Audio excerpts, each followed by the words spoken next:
أعوذ بالله من الشيطان الرجيم. قل هذه سبيلي أدعو إلى الله على بصيرة أنا ومن اتبعني وسبحان الله وما أنا من المشركين. شهر رمضان الذي أنزل فيه القرآن هدى للناس وبينات من الهدى والفرقان. السلام علیکم ورحمۃ اللہ وبرکاتہ. بسم اللہ الرحمن الرحیم. الحمد للہ رب العالمین والصلاة والسلام على اشرف الانبیاء والمرسلین وعلى من تبعهم بإحسان الى يوم الدین. فاعوذ باللہ من الشیطان الرجیم. بسم اللہ الرحمن الرحیم. الف لام میم اللہ لا الہ الا هو الحی القیوم. محترم حضرات، آج کی مجلس میں انشاءاللہ ہم سورہ مائدہ سے تفسیر کا آغاز کریں گے. سورہ مائدہ کے اندر اللہ رب العالمین نے سورہ آل عمران کے اندر اللہ رب العالمین نے کیا وہ باتیں ذکر کیے ہیں آج ہم معلوم کرنے کی کوشش کریں گے. سب سے پہلے اللہ رب العالمین نے اس سورت کا آغاز حروف مقطعات سے کیا ہے، جس کے بارے میں ہم نے اس سے پہلے بھی معلوم کیا. وہ ہے الف لام میم. الف لام میم، الف لام میم کو کہا الف لام میم اللہ لا الہ الا هو الحی القیوم، کہ اللہ رب العالمین نے اس سورت کا آغاز اسم اعظم سے کیا ہے. اسم اعظم کا مطلب کیا ہے؟ وہ نام اللہ رب العالمین کے جس کو اگر کوئی بندہ اپنے دعاؤں میں استعمال کرے تو اللہ سبحانہ و تعالی اس بندے کی دعاؤں کو قبول فرماتا ہے. تو اس کو اسم اعظم کہا جاتا ہے. الحی والقیوم اسم اعظم میں سے دو نام ہیں. اس کے بعد آئیے حضرات، یہ جو سورہ ہے سورہ آل عمران، اس سورت کو سورہ آل عمران کیوں کہا جاتا ہے؟ اس لیے کہ اللہ رب العالمین نے اس سورت کے اندر عمران کے خاندان کا ذکر کیا ہے. عمران کون تھے؟ عمران تھے مریم علیہ السلام کے والد. مریم علیہ السلام کے والد تھے عمران. پھر ان کی بیوی کا ذکر ہے اس سورہ کے اندر، اور پھر عیسیٰ علیہ السلام جو مریم علیہ السلام کے فرزند، پھر زکریا علیہ السلام، اسی طرح یحییٰ علیہ السلام. گویا کہ اللہ رب العالمین نے عمران کے خاندان کا ذکر کیا ہے اس سورہ کے اندر، اس لیے آل عمران کہا جاتا ہے. آل کا مطلب یہ ہے اولاد اور ذریت. اس سورت کے اندر جو ابتدائی کچھ آیتیں ہیں، مفسرین اکرام فرماتے ہیں 83 آیہ، 83 آیہ اللہ رب العالمین نے نصارہ کے سلسلے میں ذکر کیا ہے. یعنی نبی کریم صلی اللہ علیہ وسلم کے پاس نجران سے 9 ہجری میں چند لوگ آئے وفد کی شکل میں. وہ لوگ یہ ثابت کرنا چاہتے تھے کہ ہمارا دین صحیح ہے، یعنی عیسائیت صحیح ہے. پھر نبی صلی اللہ علیہ وسلم ان کو دلیلیں دینے کے باوجود یہ لوگ اپنی باتوں سے جو ہے مکرنے والے نہیں تھے، اپنی باتوں پر ہی جمے تھے. تو اللہ رب العالمین نے ان کے بارے میں کہا ہے. پھر اسی طرح سے اللہ رب العالمین نے اس سورت کے اندر جو ہے یہودی کا بھی ذکر کیا ہے، ان کے کیا عقائد تھے، جی ہاں ان کا کیا کردار تھا. اسی طرح نصارہ کے عقائد کا ذکر اللہ رب العالمین نے کیا ہے، اور ان کی کیا بدکاریاں تھیں وہ بھی اللہ رب العالمین نے اس سورت کے اندر فرمایا ہے. محترم حاضرین، اللہ رب العالمین نے پیارے نبی صلی اللہ علیہ وسلم کی امت، یعنی یہ امت جس میں ہم شامل ہیں امت محمدیہ، اس سے پہلے اس امت کی دنیا کی امامت اللہ رب العالمین نے یہودیوں کو سونپ دیا تھا. اس کے بعد اللہ رب العالمین نے عیسائیوں کو سونپا، نصارہ کو سونپا. اس کے بعد جب ان لوگوں نے اس کو صحیح سے نہیں سنبھالا، اس کے جو حقوق تھے اس کو ادا نہیں کیا، جو فرائض تھے اس کو انجام نہیں دیا، تو اللہ رب العالمین نے اس کی ذمہ داری امت محمدیہ کو دے دی، پیارا نبی محمد صلی اللہ علیہ وسلم کی امت کو دے دی. محترم حاضرین، اس میں کچھ باتیں ہیں، آئیے ہم معلوم کرنے کی کوشش کرتے ہیں. سب سے پہلے اللہ رب العالمین نے پیدائش کے سلسلے میں فرمایا کہ هو الذی یصورکم فی الارحام کیف یشاء، کہ اللہ سبحانہ و تعالی تمہیں جیسا چاہتا ہے ویسا پیدا کرتا ہے. اس کا مطلب کیا ہے؟ اللہ سبحانہ و تعالی آدمی کی شکل و صورت کے اعتبار سے، اسی طرح وہ آدمی بدکار ہوگا، بدبخت ہوگا یا نیک بخت ہوگا، یہ سب کچھ اللہ رب العالمین نے انسان کو جو ہے اس کے ماں کے پیٹ ہی میں یہ تیار کر دیتا ہے، یہ اس کے نصیب میں لکھ دیتا ہے۔ تو اللہ رب العالمین نے انسان کی تخلیق اور انسان کی خلقت کے بارے میں یہاں کیوں ذکر کیا؟ مفسرین نے فرمایا اس لیے کہ نصارہ کو جواب دینا تھا، عیسائیوں کو جواب دینا تھا کہ عیسیٰ علیہ السلام ان کا جو عقیدہ تھا کہ وہ اللہ کے فرزند ہیں، یا نعوذ باللہ انہوں نے یہاں تک کہ کہہ دیا کہ وہی رب ہیں، تو ان کو یہ رد کرنا تھا کہ عیسیٰ علیہ السلام ایک انسان ہیں دوسرے انسانوں کی طرح۔ یہ اور بات ہے کہ اللہ رب العالمین نے ان کو نبوت سے عزت دی ہے، لیکن عیسیٰ علیہ السلام ایک بشر تھے، وہ کبھی جو ہے وہ بشر جو انسان کی طرح پیدا ہو وہ کبھی بھی رب نہیں ہو سکتا، اور رب کی یہ صفت نہیں ہو سکتی، لم یلد ولم یولد، نہ وہ پیدا ہوا ہے نہ وہ کسی کو جنم دیتا ہے، یہ اللہ رب العالمین کی صفت ہے، یہ کسی انسان کی صفت نہیں ہو سکتی۔ اس کی بتائیے حضرات، اس سورت کے اندر ایک دعا ہے، بہت ہی جامع دعا ہے، بہت ہی معنی خیز دعا ہے۔ اللہ رب العالمین نے فرمایا کہ ربنا لا تزغ قلوبنا بعد اذ هديتنا وهب لنا من لدنك رحمة انك انت الوهاب، کہ اے پروردگارہ ہدایت پانے کے بعد ہمارے دلوں کو تو پھیر نہ دے، یعنی ہدایت پر ہمارے دلوں کو تو جمع کر رکھ۔ اس دعا کی پابندی بہت کرنی، یعنی ہم لوگوں کو کرنے کی ضرورت ہے، ہدایت کی دعا ہے۔ دراصل اس سے پہلے جو آیت ہے اللہ رب العالمین نے متشابہات اور جو ہے محکم آیتوں کے بارے میں ذکر کیا ہے۔ متشابہ آیت اور محکمات وہ کیا ہے؟ متشابہات اور محکمات کیا ہیں؟ متشابہات کہا جاتا ہے وہ کچھ آیتیں، وہ چند آیتیں جن کے معنی و مطالب صاف نہیں ہیں۔ مثال کے طور پر اللہ رب العالمین کے اوصاف، اللہ رب العالمین نے جس طرح کہہ دیا ہے کہ اللہ رب العالمین کا ہاتھ ہے، اللہ رب العالمین کا چہرہ ہے، تو لیکن انسان کو یہ نہیں کہنا چاہیے کہ اللہ رب العالمین کا چہرہ ایسا ہے، اس کی کیفیت ہمیں معلوم نہیں، تو اس کو کہا جاتا ہے یہ متشابہات۔ اور بھی بہت سارے مسائل ہیں جو بالکل واضح نہیں ہیں، تو ہمیں ویسا ہی چھوڑ دینا چاہیے اور ویسا ہی مان لینا چاہیے جیسا کہ اللہ رب العالمین نے ہمیں دیا ہے۔ لیکن ان تمام چیزوں کے پیچھے کون پڑھتے ہیں؟ وہ لوگ جن کے دلوں میں کجی ہے، جن کے دلوں میں شک و شبہ ہے، وہی لوگ پڑھتے ہیں۔ لیکن ایک مومن جس کے دل میں ایمان ہے وہ محکمات کی طرف، محکمات کو لیتا ہے، یعنی وہ تمام باتیں جو صاف ہیں، واضح ہیں، ان تمام باتوں کو لیتا ہے۔ ایک مسئلہ تھا۔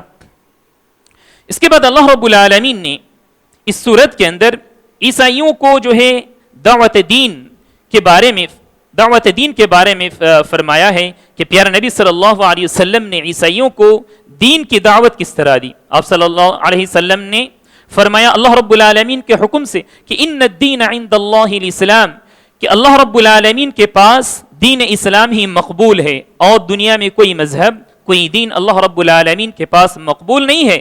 فَإِنْ حَاجُّوكَ فَقُلْ أَسْلَمْتُ وَجْهِيَ لِلَّهِ وَمَنِ اتَّبَعَنِ، اگر یہ لوگ آپ سے بحث و مباحثہ کریں تو آپ کہہ دیجئے کہ میں اور میرے جو ماننے والے ہیں یعنی مؤمنین، یہ ہم اللہ رب العالمین کے سامنے جو ہے اللہ رب العالمین کے سامنے ہم جھک گئے ہیں، ان کو مان لیے ہیں۔ یہ ہے اللہ رب العالمین نے پیارے نبی صلی اللہ علیہ وسلم کے ذریعے سے عیسائیوں کو جو ہے دعوت دیے۔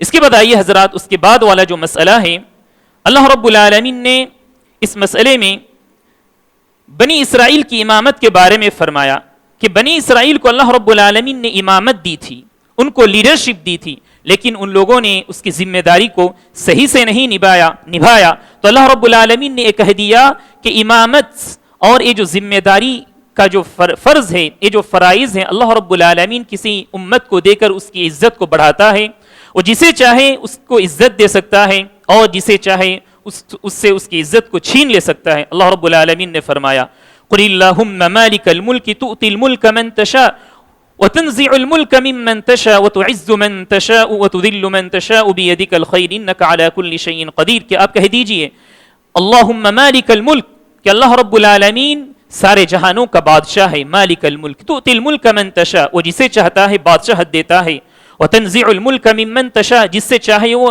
بادشاہت کو چھین سکتا ہے، وتعز من تشاء وتذل من تشاء، اللہ تعالیٰ جسے چاہتا ہے عزت دیتا ہے، اللہ تعالیٰ جسے چاہتا ہے اور ذلیل کرتا ہے. پھر کہا کہ بیدک الخیر، اے پروردگارا تیرے ہاتھ میں خیر ہے، تیرے ہاتھ ہی میں وہ بھلائی ہے، کسی اور کے پاس نہیں. انک علی کل شیء قدیر، تو ہی ہر چیز پر قادر ہے.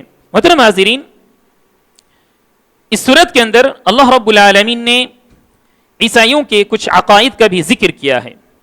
عیسائیوں کا کیا عقیدہ تھا؟ عیسائیوں کا عقیدہ یہ تھا کہ عیسیٰ علیہ السلام اللہ رب العالمین کے جو ہے نبی نہیں، بلکہ انہوں نے کہا کہ ولد ہے، بیٹا ہے.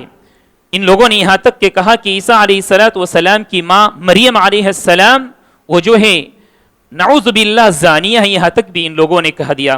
تو اللہ رب العالمین نے ان لوگوں کی تردید کی کہ قل یا اہل الکتاب لم تکفرون بآیات اللہ وانتم تشہدون، کہ اے اہل کتاب، اہل کتاب کہا جاتا ہے یعنی کہ یہودی اور نصارہ، ان کو اللہ رب العالمین نے توریت اور انجیل دی تھی.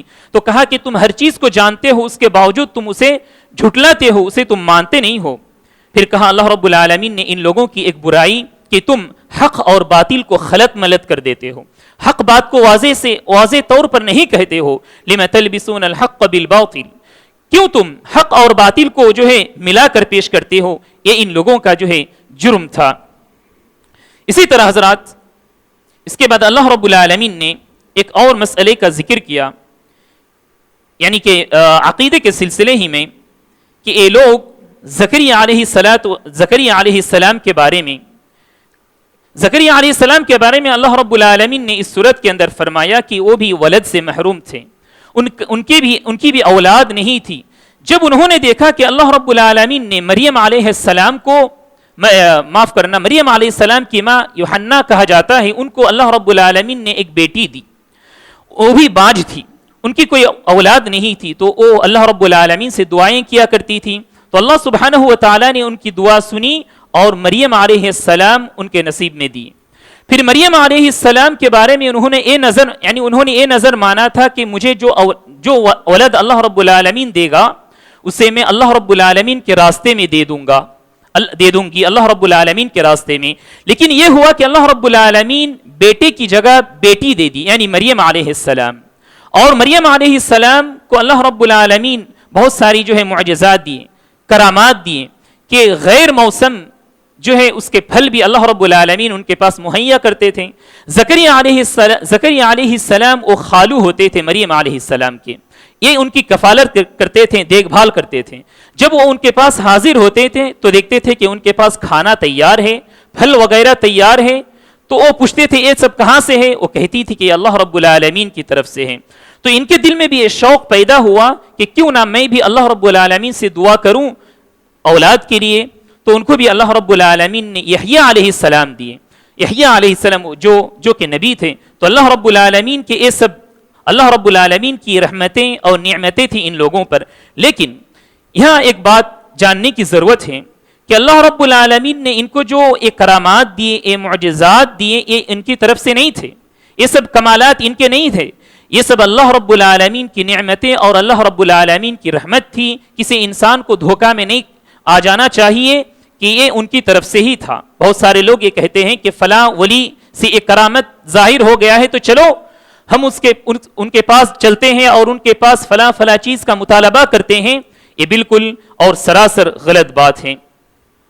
اس کے بتائیے حضرات، اللہ رب العالمین نے عیسائیوں کو کس طرح پیارا نبی صلی اللہ علیہ وسلم کے ذریعے سے دعوت دی، اتحاد کی دعوت، کہ تم اللہ رب العالمین کو مانتے ہو، چلو ہم بھی اللہ رب العالمین کو مانتے ہیں، تو ان تمام چیزوں پر ہم اتحاد کرتے ہیں جو اللہ رب العالمین کے احکامات کے موافق ہیں. فرمایا کہ قل یا اہل الکتاب تعالوا الی کلمۃ سواء بیننا وبینکم، کہ اے اہل کتاب آ جاؤ اس ایک اور مستوی ایک ہی بات کی طرف. وہ بات کیا تھی؟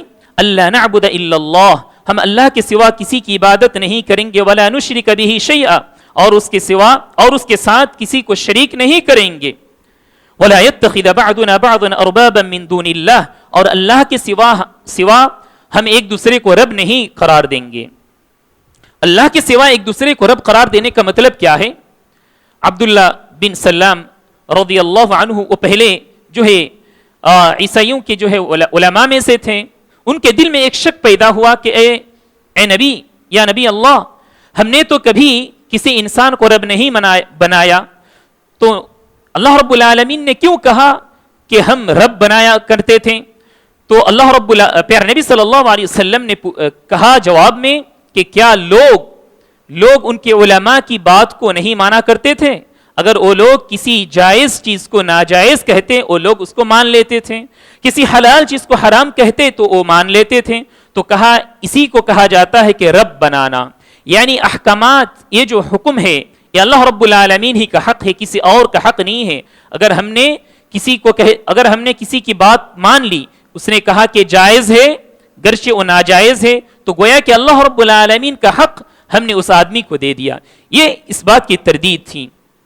اس کے بعد آئیے حضرات، جب نبی کریم صلی اللہ علیہ وسلم کے دلائل کو یہ لوگ نہیں ماننے کے لیے تیار تھے، نہیں مانتے تھے، تو اللہ رب العالمین نے پیارا نبی صلی اللہ علیہ وسلم کو حکم دیا کہ آپ مباہلہ کریں۔ مباہلہ کا مطلب کیا ہے؟ جب دو فریقین، دو گروپس، یہ بھی دلائل دے رہی ہے، یہ گروپ بھی دلائل پیش کر رہی ہے، اور یہ گروپ بھی، یہ جماعت بھی دلائل پیش کر رہی ہے، دونوں میں سے کوئی ایک دوسرے کے بات کو ماننے کے لیے تیار نہیں ہے، تو اس وقت کیا کرنا چاہیے؟ مباہلہ۔ اللہ رب العالمین نے حکم دیا، یعنی جو جھوٹے ہیں ان دونوں میں سے، ان پر اللہ رب العالمین کی لعنت نازل ہو۔ تو اللہ رب العالمین نے فرمایا کہ فمن حاجك فيه من بعد ما جاءك من العلم فقل تعالوا ندعو أبناءنا وأبناءكم ونساءنا ونساءكم وأنفسنا وأنفسكم ثم نبتهل فنجعل لعنة الله على الكاذبين، کہ اگر یہ لوگ آپ سے حجت بازی کریں، بحث و مباحثہ کریں، آپ کی بات کو نہ مانیں، اگرچہ ان کے پاس وہ علم ہے، ایسا نہیں کہ ان کے پاس علم نہیں تھا، وہ لوگ جانتے تھے کہ محمد صلی اللہ علیہ وسلم اللہ کے خاص نبی ہیں، اللہ کے سچے نبی ہیں، اس کے باوجود یہ لوگ جو ہے دشمنی کی وجہ سے پیارے نبی صلی اللہ علیہ وسلم کو نبی بول کر نہیں مانتے تھے۔ تو اللہ رب العالمین نے فرمایا کہ کہو کہ بلاؤ، قل تعالوا ندعو ابناءنا، ہم اپنے اولاد کو بلاتے ہیں، وابناءکم، تم بھی اپنے اولاد کو بلاؤ، ونساءنا ونساءکم، ہم اپنی عورتوں کو بلاتے ہیں، تم بھی اپنی عورتوں کو بلاؤ، وانفسنا وانفسکم، خود تم حاضر رہو ہم بھی حاضر رہیں، ثم نبتہل فنجعل لعنت اللہ علی الکاذبین، پھر ہم مباہلہ کریں اس طرح سے اور کہیں کہ ہم دونوں میں سے جو جھوٹا ہے اس پر اللہ رب العالمین کی لعنت ہو۔ سبحان اللہ۔ جب پیارا نبی صلی اللہ علیہ وسلم مباہلہ کے لیے تیار ہو گئے تو یہ لوگ پیچھے ہٹ گئے، یہ لوگ مباہلہ کے لیے تیار نہیں ہوئے، کیونکہ ان کے دل میں یقین تھا، یہ لوگ جانتے تھے کہ یہ سچے نبی ہیں، اگر یہ لعنت کی بد دعا کر دیں تو ہماری حالت صحیح نہیں رہے گی، تو یہ لوگ پیچھے ہٹ گئے۔ تو یہ مباہلہ کا تذکرہ اللہ رب العالمین نے اس صورت کے اندر فرمایا۔ اس کے بعد اللہ تعالیٰ نے ابراہیم علیہ السلام کے بارے میں کہا، ملت ابراہیم، کہ ابراہیم علیہ السلام کا دین کیا تھا۔ نصارہ کہا کرتے تھے کہ ابراہیم علیہ السلام عیسائی تھے، یہودی لوگ کہا کرتے تھے کہ ابراہیم علیہ السلام یہودی تھے، اور مسلمان جو تھے اس وقت، یعنی پیارا نبی صلی اللہ علیہ وسلم کو ماننے والے، وہ لوگ کہا کرتے تھے کہ نہیں، ابراہیم علیہ السلام مسلمان تھے۔ یہ ایک بات ان لوگوں میں چل رہی تھی، تو اللہ رب العالمین نے جواب میں کہا، ما كان ابراہیم یہودیا ولا نصرانیا ولكن كان حنیفا مسلما، ابراہیم علیہ السلام نہ تو یہودی تھے نہ نصارہ تھے، وہ پکے سچے مسلمان تھے، وہ پکے سچے مسلمان تھے، حنیف، یعنی جو اللہ رب العالمین کے لیے خالص عبادت کرے، شرک سے دور رہے۔ تو ابراہیم علیہ السلام پکے اور سچے مسلمان تھے، لیکن یہ لوگ بس اپنی جہالت کی وجہ سے کہا کرتے تھے۔ ابراہیم علیہ السلام کا زمانہ بہت پہلے ہے، موسیٰ علیہ السلام اور عیسیٰ علیہ السلام کے زمانہ بہت بعد میں ہے، 1000 سال وغیرہ کہا کرتے ہیں مفسرین اکرام، یعنی ان دونوں کے درمیان بہت زمانے کا فرق ہے، اس کے باوجود یہ لوگ کہا کرتے تھے ابراہیم علیہ السلام کے بارے میں یہ سب باتیں۔ اس کے بعد اللہ رب العالمین نے انبیاء علیہ السلام کی جو دعوت ہوتی تھی، اس دعوت کا کیا خلاصہ تھا، وہ لوگ کس چیز کی طرف دعوت دیا کرتے تھے؟ کیا اپنی عبادت کی طرف دعوت دیتے تھے لوگوں کو کہ چلو ہماری عبادت کرو، یا ایک اللہ رب العالمین کی عبادت کی طرف دعوت دیتے تھے؟ تو اللہ رب العالمین نے فرمایا، ما كان لبشر ان يؤتيه الله الكتاب والحكم والنبوة ثم يقول للناس كونوا عبادا لي من دون الله کہ کسی نبی کسی بشر کے لیے عذاب نہیں دیتا. بشر سے مراد انسان، لیکن انسان سے مراد کیا ہے یہاں؟ نبی ہے. یعنی کسی نبی کے لیے یہ جائز نہیں کہ وہ اللہ رب العالمین کی عبادت کی طرف دعوت دیتے دیتے وہ کیا کریں؟ اپنی طرف اپنی عبادت کی دعوت دے. یہ کبھی بھی نہیں ہو سکتا. دراصل یہ بات اس لیے اللہ رب العالمین نے یہاں کہی کہ نصارہ کہا کرتے تھے کہ عیسیٰ علیہ الصلوۃ والسلام ہی معبود ہیں. ایسا کبھی بھی نہیں. نبی کبھی معبود نہیں ہو سکتا. نبی نبی ہی ہے. نبی کا کام یہ ہے کہ اللہ رب العالمین کی عبادت کی طرف تمام لوگوں کو بلائے. اس کے بعد اللہ رب العالمین نے عیسیٰ علیہ الصلوۃ والسلام نے محمد صلی اللہ علیہ وسلم کی جو بشارت دی تھی کہ میرے بعد ایک نبی آئیں گے جن کا نام ہے محمد، جن کا نام احمد ہوگا، یہ بشارت کے بارے میں اللہ رب العالمین نے کہا ہے. اور اسی طرح اللہ رب العالمین نے تمام انبیاء علیہم الصلوۃ والسلام سے جو ہے عہد و پیمان لیا تھا کہ تمہارے بعد یا تمہاری موجودگی میں کوئی نبی اگر آ جائیں تو اس نبی کی بات کو تم ماننا. یعنی ایک نبی کے رہتے ہوئے اگر کوئی دوسرے نبی آ جائیں تو اس نبی کی شریعت ختم ہو جاتی ہے، بعد میں آنے والے نبی کی شریعت کو مانی جاتی ہے. اس بات کا عہد و پیمان اللہ رب العالمین نے عالم ارواح میں لے لیا تھا. سورہ آل عمران کے اندر آیت نمبر 81 میں اللہ رب العالمین نے فرمایا وَإِذْ أَخَذَ اللَّهُ مِيثَاقَ النَّبِيِّينَ لَمَا آتَيْتُكُم مِّن كِتَابٍ وَحِكْمَةٍ ثُمَّ جَاءَكُمْ رَسُولٌ مُصَدِّقٌ لِّمَا مَعَكُمْ لَتُؤْمِنُنَّ بِهِ وَلَتَنصُرُنَّهُ. یعنی اللہ رب العالمین کہہ رہا ہے کہ اور جب اللہ تعالیٰ نے سب نبیوں سے پختہ عہد لیا کہ میں کتاب و حکمت میں سے کچھ تمہیں دوں گا، پھر تمہارے پاس کوئی رسول آ جائیں جو اس کی تصدیق کرنے والا ہو جو تمہارے پاس ہے تو تم اس پر ضرور ایمان لانا. یہ اللہ رب العالمین نے کہہ دیا. یعنی ایک نبی کا کام یہ ہے جب ان کے بعد کوئی دوسرے نبی آ جائیں ان کی شریعت اور ان کی جو نبوت ہے اس پر ایمان لائیں اور ان کی مدد بھی کریں. یہ اللہ رب العالمین نے کہہ دیا کیونکہ یہ لوگ نصارہ اپنے دین کو چھوڑنے والے نہیں تھے پیارے نبی صلی اللہ علیہ وسلم کی دین آنے کے باوجود. اس کے بعد اللہ رب العالمین نے اور صاف انداز میں کہہ دیا یہودیوں سے اور عیسائیوں سے افغیر دین اللہ یبغون وله اسلم من فی السماوات والارض طوعا وکرہا والیہ یرجعون. اور جو اسلام کے علاوہ کوئی اور دین کو تلاش کرے تو کیا ہوگا؟ تو وہ ہرگز بہرگز قبول نہیں کیا جائے گا. یہ اللہ رب العالمین کی دعوت تھی پیارے نبی صلی اللہ علیہ وسلم کے ذریعے سے یہودیوں اور نصارہ کی طرف. محترم حاضرین، یہ سورہ آل عمران کی کچھ باتیں تھیں. اس میں اور ایک بات بھی ہے. اللہ رب العالمین نے جو ہے دنیا کے ساز و سامان کے بارے میں اللہ رب العالمین نے فرمایا کہ کیا میں تمہیں ایک ایسی بات نہ بتاؤں قل انبئکم بخیر من ذالکم للذین اتقوا عند ربہم جنات، کہ دنیا سے بھی دنیا کے ساز و سامان سے بھی بہتر ہو. تو اللہ رب العالمین نے جنت کے بارے میں فرمایا کہ جنت ہے وہ اور اس میں ازواج و مطہرات ہیں. یہ سب نعمتیں اللہ رب العالمین نے پیارے نبی صلی اللہ علیہ وسلم کے ذریعے سے کہا اور لوگوں کو ترغیب دلائی کہ دنیا کی محبت غالب نہ رہے بلکہ آخرت کی محبت لوگوں کے دل میں غالب رہے. دنیا کی محبت کم ہو آخرت کی محبت سے. اور پھر اللہ رب العالمین نے مومن کی صفت کچھ بتلا دیا کہ مومن کو کیسا ہونا چاہیے. مومن صبر کرنے والا ہونا چاہیے، استغفار کرنے والا ہو، جی ہاں سچے ایمان رکھنے والا ہو، خرچ کرنے والا ہو، استغفار کرنے والا ہو. یہ سورہ آل عمران کی جو ہے یعنی سورہ آل عمران میں جو یہ تیسرا پارہ ہے جو کل ہم نے کمپلیٹ نہیں کر پایا تھا اس کے بارے میں ہے. اس کے بعد پھر اللہ رب العالمین نے یہ جو لن تنالوا البر حتى تنفقوا مما تحبون جو چوتھا جز ہے اس میں اللہ رب العالمین نے کیا کچھ کہا ہے کچھ ہم انشاءاللہ مختصر سے انداز میں ہم آج کے درس میں معلوم کریں گے. اللہ رب العالمین نے اس سورت کے اندر سب سے پہلے فرمایا کہ خرچ کے سلسلے میں، اس سے پہلے بھی ہم نے معلوم کیا تھا کہ اللہ سبحانہ و تعالی نے خرچ ان چیزوں کو کرنے کے لیے کہا ہے جو مرغوب چیز ہے، جس سے ہماری محبت زیادہ ہو. اس سے پہلے ہم نے معلوم کیا کہ ایسی چیز اللہ رب العالمین کے راستے میں خرچ نہ کرو جو ردی ہے، جس کو تم اپنے لیے پسند نہیں کرتے ہو.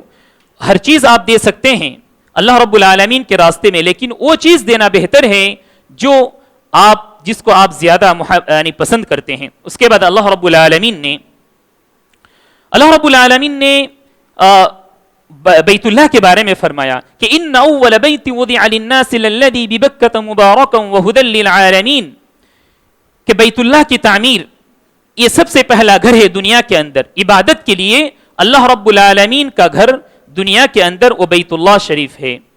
ببکۃ وہ کہاں ہے؟ مکے کے اندر ہے. مبارکن او مبارک سرزمین ہے. فیہ آیات بینات مقام ابراہیم، جس کے اندر بہت ساری نشانیاں ہیں اللہ رب العالمین کی، جس کے اندر مقام ابراہیم ہے.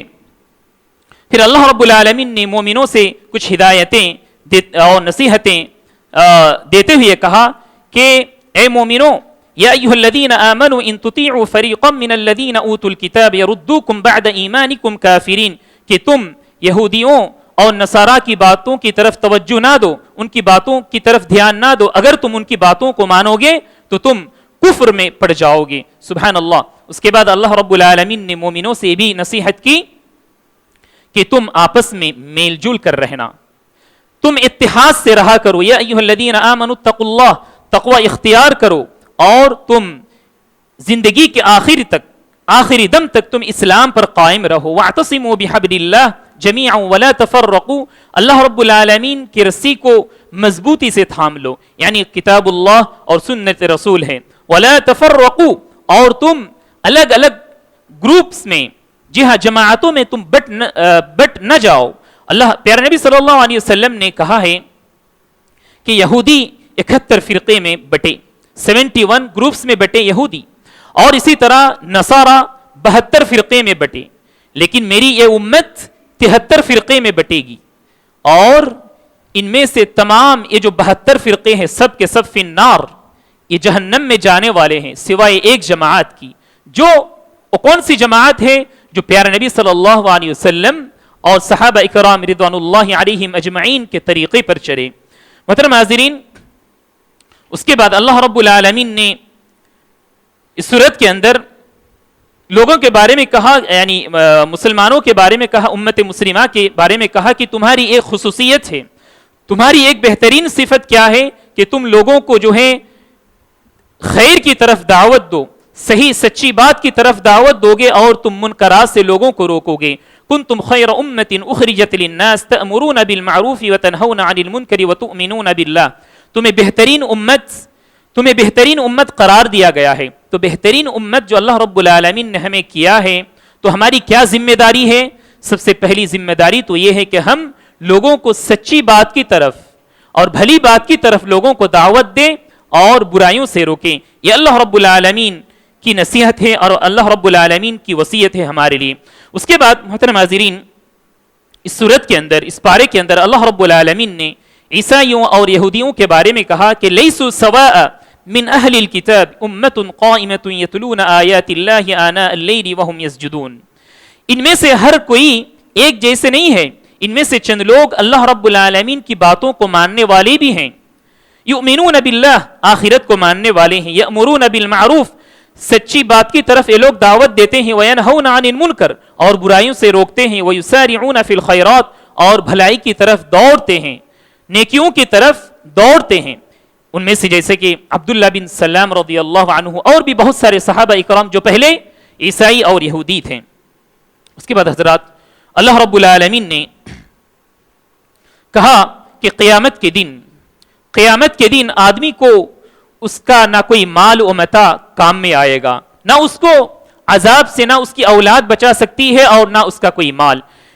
اللہ رب العالمین نے ایک اور جگہ فرمایا کہ آدمی کل قیامت کے روز کافر یہ سوچے گا کہ دنیا بھر کا کوئی مجھے سامان مل جاتا تو میں اپنی جان کو چھٹانے کے لیے، چھٹکارا پانے کے لیے اس کو گروی میں دے دوں گا، رکھ دوں گا، لیکن اللہ رب العالمین اس کی کوئی طاقت نہیں دیں گے.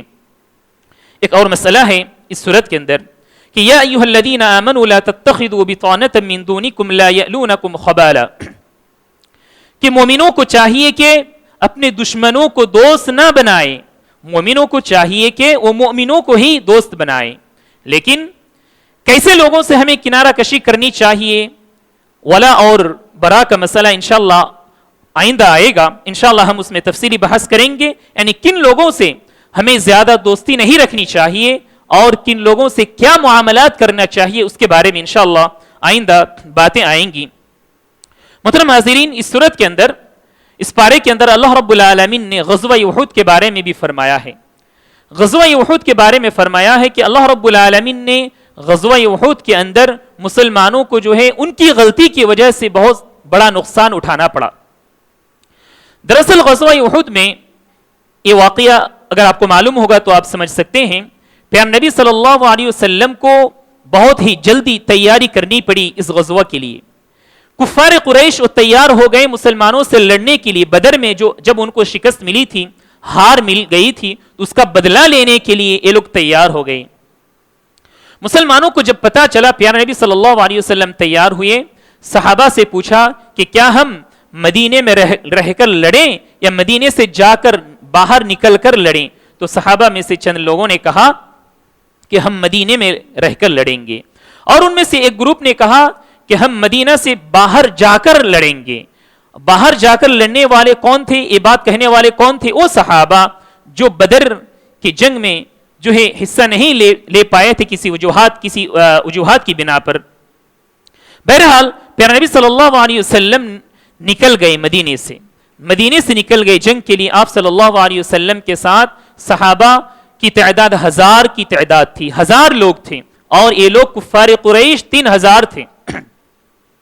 لیکن راستے میں کیا ہوا، جو ہے منافقین کا سردار عبداللہ بن ابی، اس نے کیا کیا، 300 لوگوں کو اپنے ساتھ واپس کر لیا کہ کن لوگوں سے تم لڑنے والے ہو، کیا تم لڑ پاؤ گے؟ ان لوگوں سے تم تو ہار جاؤ گے۔ اس طرح سے لوگوں کو ورغلانے لگا، وسوسے دینے لگا، اور وہ لوٹ گیا۔ اس طرح سے 700 لوگ بچے۔ تو 700 لوگ، اور ادھر ان کے مقابلے میں 3000 لوگ تھے۔ تو سبحان اللہ، پیارے نبی صلی اللہ علیہ وسلم نے بہترین تدبیر اپنائی کہ جنگ کے لیے ہمیں کیا کیا تیاری کرنی ہے، کس کو کس جگہ کھڑا ہونا ہے۔ پیارے نبی صلی اللہ علیہ وسلم نے 40 صحابہ کو جو تیر انداز تھے، تیر چلانے میں بہادر تھے، ان لوگوں کو احد پہاڑی پر ٹھہرا دیے، اور کہا کہ کچھ بھی ہو جائے، چاہے ہم جیت جائیں یا ہم ہار جائیں، تم یہاں سے نہیں ہلنا، تم یہاں سے نہیں جانا۔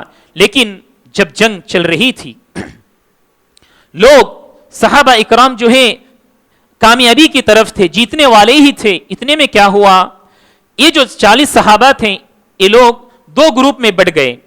ان میں سے چند لوگوں نے کہا کہ اب تو ہم جیتنے والے ہی ہیں جنگ، تو چلو کیوں نہ ہم مال غنیمت کو جمع کر لیں، وہ جو مال پڑا ہوا ہے نیچے اس کو ہم جمع کرنے لگیں۔ تو ان میں سے چند لوگ، اکثر لوگ نکل گئے وہاں سے، بس چند ہی لوگ وہاں کھڑے ہوئے تھے۔ جب دشمنوں کو پتا چلا کہ یہ لوگ نیچے اتر گئے ہیں، یہ لوگ پھر دوبارہ ان پر حملہ کر دیے، ان پر حملہ بول دیے، اور سبحان اللہ مسلمانوں کو جو ہے بہت بڑا نقصان اٹھانا پڑا۔ 70 صحابہ ان میں سے جو ہے شہداء میں شہید ہو گئے، 70 صحابہ۔ تو پیارے نبی صلی اللہ علیہ وسلم نے جو اس طرح سے صحابہ کو کہا تھا، مفسرین نے فرمایا کہ صرف ایک غلطی کی وجہ سے مسلمانوں کو بڑا نقصان اٹھانا پڑا۔ وہ کون سی غلطی تھی؟ وہ ہے سمع و اطاعت، یعنی نبی کریم صلی اللہ علیہ وسلم کی اطاعت تھوڑی دیر کے لیے ان سے جو ہے کوتاہی ہو گئی تھی، تو اس کی وجہ سے ان کو بہت بڑا نقصان اٹھانا پڑا۔ انشاءاللہ اور بھی بہت سارے مسائل ہیں، آئندہ درس میں ہم معلوم کرنے کی کوشش کریں گے۔ اللہ رب العالمین سے دعا ہے کہ اللہ تعالی ہم سب کو پیارے نبی صلی اللہ علیہ وسلم کی اتباع کرنے کی توفیق دے اپنی زندگی میں، آمین، اور اس کے ذریعے سے ہم جنت حاصل کر سکیں، آمین۔ جزاکم اللہ خیرا، السلام علیکم ورحمۃ اللہ وبرکاتہ۔